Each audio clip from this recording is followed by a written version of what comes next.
অনেক ছেলেরা ঈদ আসলে সিল্কের পাঞ্জাবি পরে আসে না নাই? আমার যুবক ভাইয়েরা, সিল্কের পাঞ্জাবি এই ফ্যাশনটা তোমাদের জন্য হারাম।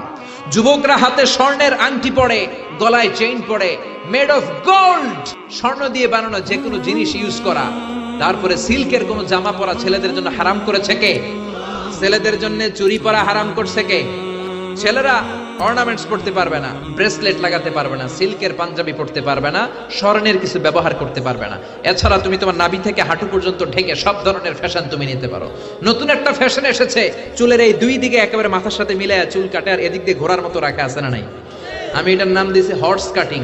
আমি বললাম কি রে এরকম রাখছস কেন? কয় হুজুর আমার মেসি রাখছে, মেসি। এরপর ট্যাটু লাগায় অনেকে, ট্যাটু চিনেন? এটা ইলেকট্রিক্যাল শক দিয়ে, নিডল দিয়ে, ডাইং এর মাধ্যমে রং দিয়ে এই ট্যাটুটা বানায়। কোন মুসলমানের বাচ্চা এই ট্যাটু গায়ের মধ্যে লাগাতে পারে? এই ট্যাটু লাগালে কোনো ইবাদত তোমার কবুল হবে? তার মানে তুমি যে ফ্যাশন গুলো করবা, ইউর ফ্যাশন শুড বি হালাল, ইউর ড্রেস শুড বি হালাল।